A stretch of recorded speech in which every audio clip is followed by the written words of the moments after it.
আজকে আমি আপনাদেরকে শেখাবো অডিও এডিটিং। অডিও কেন এডিট করবেন, ভিডিওর মধ্যে যদি কোনো একটা গান বা ব্যাকগ্রাউন্ড মিউজিক ইউজ করে ভিডিও আপলোড করলে সেখানে কপিরাইট চলে আসে। সেটা ইউটিউব বলেন, ফেসবুক বলেন, টিকটক বলেন, এমনকি আমরা যারা ক্যাপকাটে ভিডিও আপলোড করি সেখানে পর্যন্ত কপিরাইটের সমস্যাটা আসতেছে।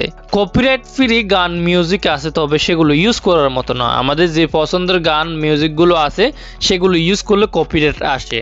তো আজকের এই ভিডিওর মাধ্যমে জানতে পারবেন যে কোনো গান বা যে কোনো ব্যাকগ্রাউন্ড মিউজিক এডিট করে আপনার ভিডিওতে ইউজ করতে পারবেন, সেটা ইউটিউব বলেন, ফেসবুক বলেন, টিকটক বলেন, এমনকি ক্যাপকাটও।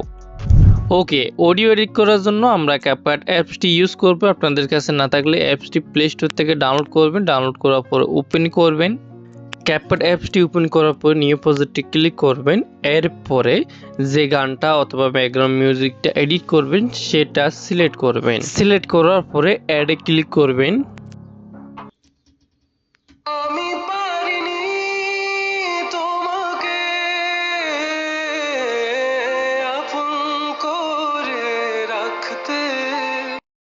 ওকে, এটা হচ্ছে অরিজিনাল গান। এটাকে এডিট করবে। এডিট করার জন্য প্রথমে ভিডিও থেকে অডিওটা আলাদা করতে হবে। সেটা করার জন্য ভিডিও লেটার ক্লিক করে এখান থেকে টুলসগুলো বাম দিকে সরিয়ে একটা অপশন দেখবেন স্টাক অডিও, এই অপশনটার মধ্যে ক্লিক করবেন।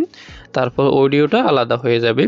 এরপর অডিও লেয়ারটার উপর ক্লিক করবেন। তারপর নিচে টুলসগুলো একটু বাম দিকে সরিয়ে একটা অপশন দেখবেন স্পিড নামে, এই অপশনটার মধ্যে ক্লিক করবেন।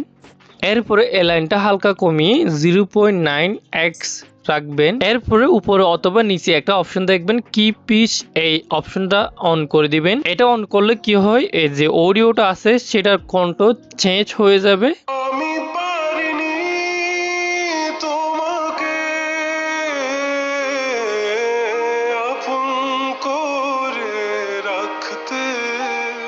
ওকে, এখানে আরো কাজ বাকি আছে। এখান থেকে টিক আইকনটার মধ্যে ক্লিক করে ব্যাক আসবেন। এরপরে ফিল্টার অপশনটার মধ্যে ক্লিক করবেন। এরপরে এই ভয়েস ফিল্টার থেকে একটু নিচে নামার পরে দেখবেন মাইক হক, এই ফিল্টারটা পেয়ে যাবেন। তো এই ফিল্টারটার উপর ক্লিক করবেন। তারপর অ্যাডজাস্টে ক্লিক করবেন, মানে এই ফিল্টারটার উপর আবার ক্লিক করবেন। তারপর এগুলো হালকা হালকা বাড়িয়ে দিবেন।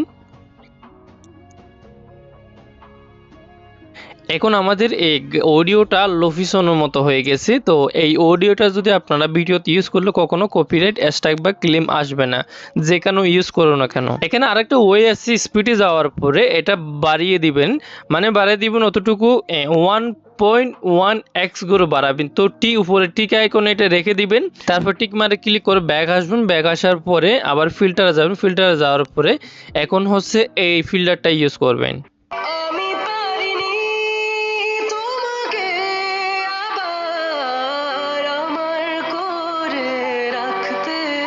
ওকে, এরপরে স্পুটে ক্লিক করে ভিডিওটা স্পুট করে আপনি যেখানে ইউজ করতে চান সেখানে ইউজ করতে পারবেন। আশা করি কপিরাইটের সমস্যাটা আসবে না।